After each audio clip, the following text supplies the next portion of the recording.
গেল রবিবারের আগের রবিবারে দাদা বৌদিকে আমাদের বাড়িতে নেমন্তন্ন করেছিলাম, সেটার ভিডিও কিন্তু তোমাদেরকে দিয়েছি। ভিডিও বলতে সেদিনকার মেনুর ভিডিও। বাবার বাড়িতে মা বোন সবাই থাকে বলে রান্না ভিডিও দুটোই কিন্তু সহজেই হয়ে যায়। তবে শ্বশুর বাড়িতে ভিডিও রান্নাবান্না সব একসাথে করাটা একটু ডিফিকাল্ট হয়ে যায়, সেই কারণে সেদিনের ভিডিও একটুও করতে পারিনি।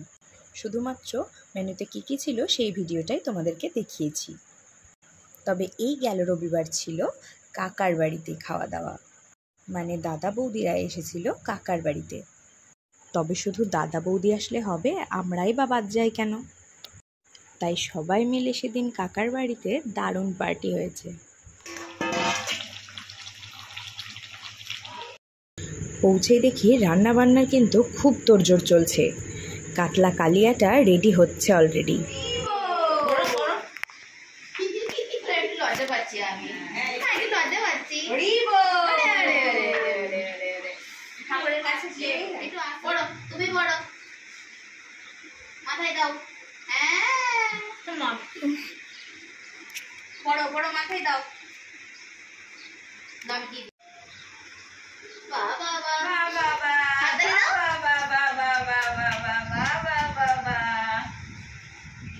আর কাকার বাড়ি যাওয়ার সাথে সাথেই আমাদের ছোট্ট মেম্বার মানে আমার মেয়েকে নিয়েই কিন্তু সবাই ব্যস্ত।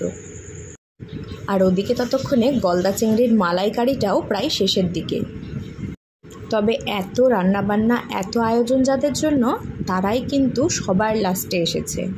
কারণ আমাদের নার্স বৌদির মর্নিং শিফটের ডিউটি করে আসতে একটু দেরি তো হবেই। তারপর আবার ধরো নতুন বউ শ্বশুরবাড়িতে নেমন্তন্ন রক্ষা করতে আসছে, একটু সেজে গুজে শাড়ি ঠাড়ি না পরে এলে কি হয় বলো? তাহলে এই একটুখানি দেরিটা তো সইতেই হবে। আর ওদিকে জেঠিমার ফোনটা দাদার বিয়ের আগেই হারিয়ে গেছিল, আর সেই কারণে জেঠিমা আমার চ্যানেলে ছাড়া দাদার বিয়ের কোনো ভিডিওই দেখতে পাচ্ছিল না, আর সেটা নিয়ে খুব মন খারাপও করছিল। তাই জেঠিমা সবার সাথে গল্প করছিল যে তার বৌমা তাকে এই ফোনটা সারপ্রাইজিংলি গিফট করেছে।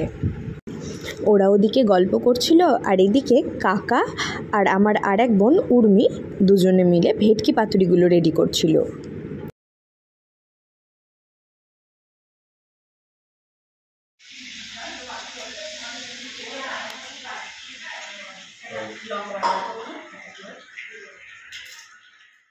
আর ওদিকে ততক্ষণে আমি মেয়েকে ঘুম পাড়াচ্ছিলাম।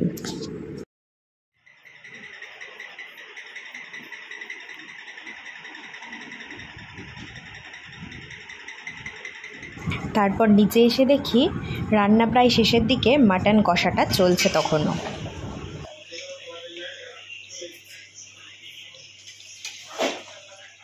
ওদিকে দাদারাও আসতে দেরি করছিল, আর এদিকে আমাদের তো মাটনের গন্ধেই খিদে পেয়ে যাচ্ছিল। তারপর মেয়ে আমার ঘুম থেকে উঠলে মেয়েটাকেও একটু ভাত খাইয়ে দিলাম। দেখেছো কত কিছু দিয়ে মেয়েটা আমার খেয়েছে, ডাল, শাক, বড়া ভাজা, আলু পটল চিংড়ি।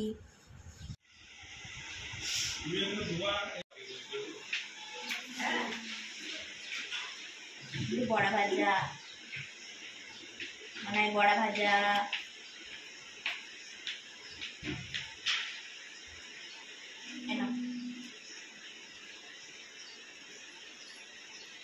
এদিকে আমি মেয়েকে খাওয়াচ্ছিলাম, ওদিকে আমার জেঠুও খেতে বসে পড়েছিল, কারণ তারও খুব খিদে পেয়েছিল।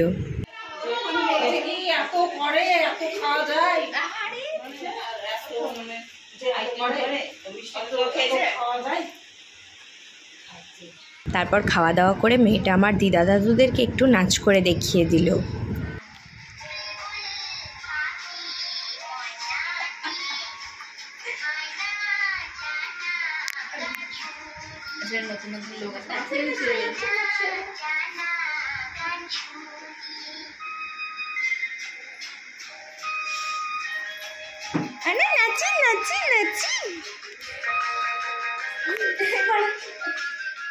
আর এসব করতে করতেই অবশেষে অপেক্ষার অবসান ঘটল, মানে আমার দাদা বৌদি দুজনেই হাজির হলেন। চলে এসছে।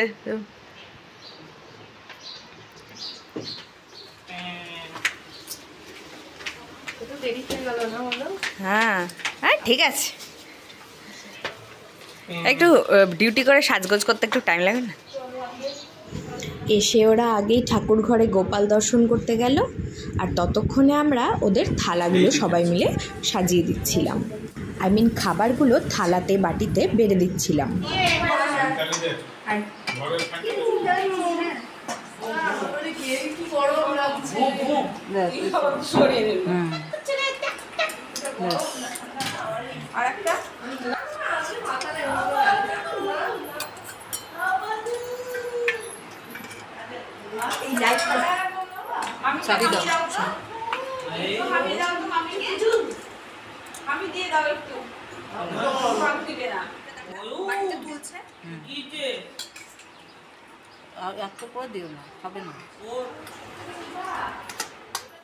তারপর ওদের থালাগুলো সুন্দর করে সাজিয়ে দিলাম, তারপর ওরা খেতে বসলো। আর আমার দাদার কাণ্ড দেখো, খাবার তো সাজানোই হয়নি, শুধুমাত্র থালাটা দিতে না দিতেই ভাত ভাঙতে শুরু করেছে।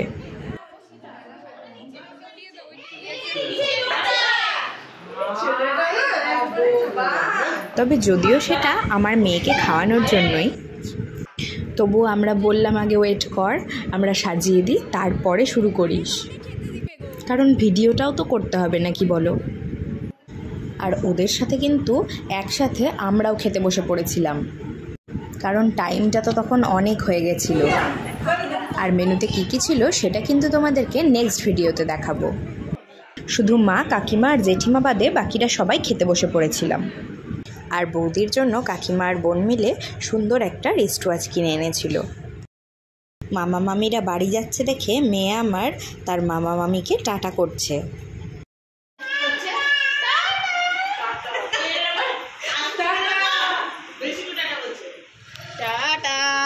টাটা, এই মামা দেখো টাটা করছে, টাটা টাটা করে দাও।